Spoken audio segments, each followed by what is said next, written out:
Hello everyone, Neil Tappin here from Golf Monthly and welcome to this iron play tips video in which we're going to be taking a look at how to practice your iron game. Now I'm joined by Luke Peterken, who's Honma's custom fit specialist here in the UK. Luke's a PGA pro and he's got some great advice on how to structure your practice and how to think about the sort of technical side of your game to get the most out of your practice so that when you do turn up to the golf course to play for real, you come with a golf game that's fully prepared and ready to go. Guys, if you're new to the Golf Monthly channel, please do hit the subscribe button to make sure that you don't miss any of our videos. If you like what you're watching, give us a like and please do leave comments below. Do you have any advice about the ways in which you've practiced that have made a difference to your game? But let's head over to the range now here at Northants Golf Club, find out what tips Luke's got to offer. Okay, so Luke, let's talk about how to practice. Okay. First thing I want to ask you is, how many balls is the right number of balls to take to a range session? Is there such a thing as hitting too many or hitting too few? What's a good piece of advice on that front? So I think the main thing there would be to have a definitive plan of what you want to achieve from that practice session. Right. So I think a lot of us would be maybe guilty of going to the range and using a full range of full bucket of golf balls when actually you probably could have been just as productive using half that amount. Okay. So I think it would, very much your first stage is to define what you want to achieve from your practice session, and you might find that only needs 25, 30 golf balls. Okay, so let's say that is the case. You've got something technical. For the sake of this video, we're going to talk about swing path. Okay. But let's say you've got something technical in your swing you want to work on.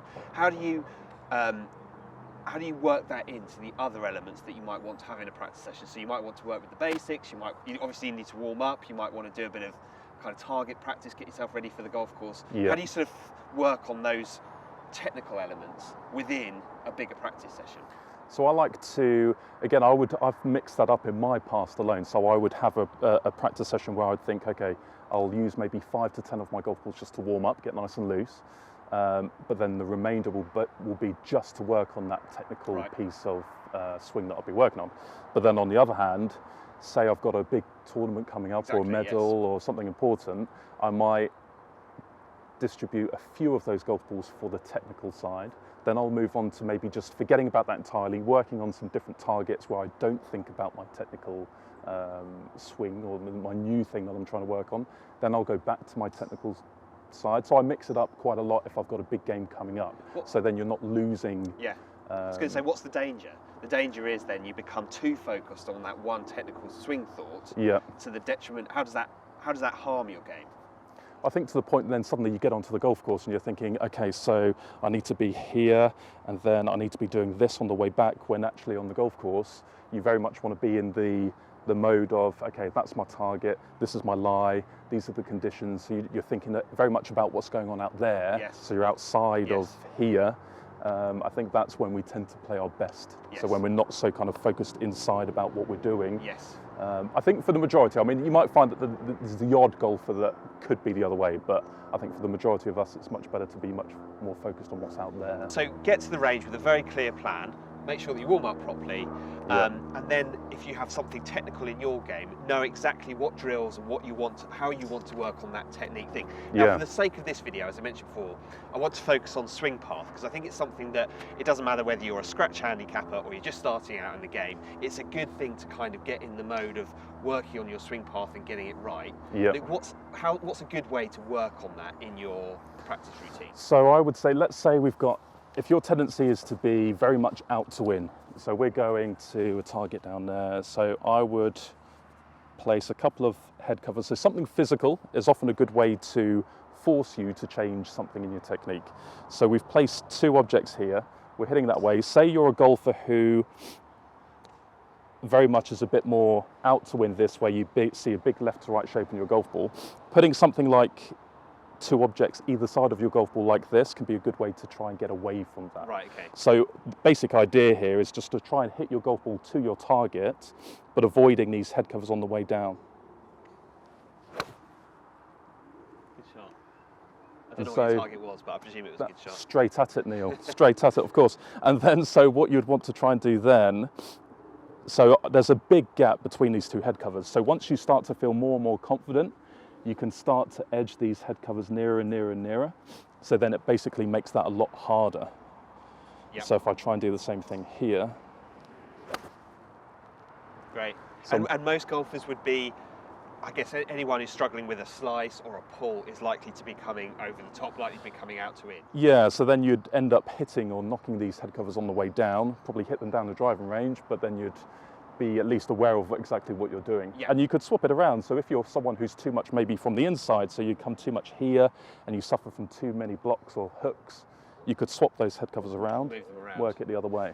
Now, the next question I've got for you is about rhythm, because what can happen in a practice session is that you've got a whole bunch of golf balls on the ground, you hit one after the other, you never step off the mat.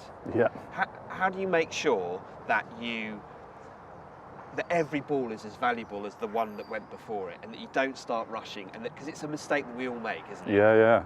Well, again, so this sounds really simple, but again, for me, this is how I tend to structure the practice. So, depending on, like we said earlier, depending on what you want to achieve, even just something as simple as grouping your golf balls together. So rather than having a big bucket there that's all in one place, if you've grouped them in a line, so it's almost like a queue. Once you finish with one group, you bring on your next group.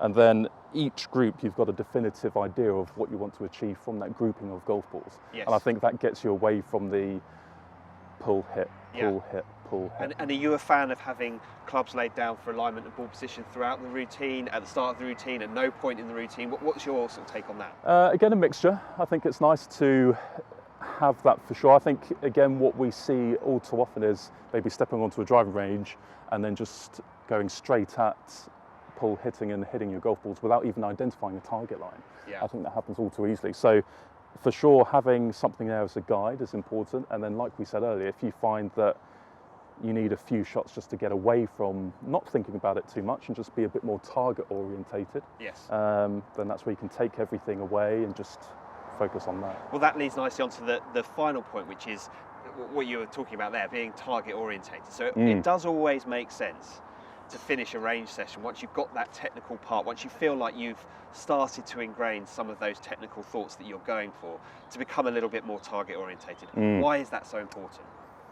Because that's ultimately what we're doing on a golf course. We are wanting to be target orientated. That's what it's all about. And I think in particular when you finish a range session like that, you know, it's your lasting memory. And I'm always a fan of, there's something positive you can take from everything that we do in golf. So even if you feel like you've had a relatively bad practice session, focus on a positive. And if those last few shots, you're picking a target and your main goal is for your golf ball to start a bit more left of that target or right of that target, whatever it is, try and find a positive that you can see within that shot, and then that stays with you after your practice session. So that becoming target orientated, does that, can you work on any games, on any kind of challenges that you can set yourself? What's a good one on that front to use? Yeah. So, well, again, anything really. So if say you're going through a period where you're trying to reduce your left to right curvature on your golf ball, say with a mid iron. So we've got a 7 iron here. Call that slice. Or slice. So we pick our target. So we're going for a 150 yardage marker down there. So if I'm trying to get rid of a left to right slice, I want to try and make sure then that my golf ball finishes left of this 150. So I might still expect a little bit of left to right shape, but I just don't want it to finish right of my target, because then that is a slice. So all I'm going to do is focus heavily on that 150. Imagine I'm on the golf course, so I'm going to picture that 150 as a flag on the golf course, on a green. And I just want to make sure that I'm left of that. So if I'm right, let's imagine there's water to the right of that flag. You're safe. So that is very safe. But again, that's the positive, because my intention there was to be left of my target. Yeah. And although that was fairly straight, it was arguably a pull there, pretty close to a pull, but it's left of my target. And crucially, it's the thought process that you'll have on the golf course, isn't it? Yeah, So exactly. Yeah, very much that. so. Yeah, exactly. So you're getting into the habit of a good thought process. Yeah, very much so. So there you have it, guys. Thank you very much for watching. Please do leave comments below. What's your take on how to practice, and some of the pitfalls I think that amateurs occasionally fall into when they go to the range or they go to the practice ground? What do you think people do wrong?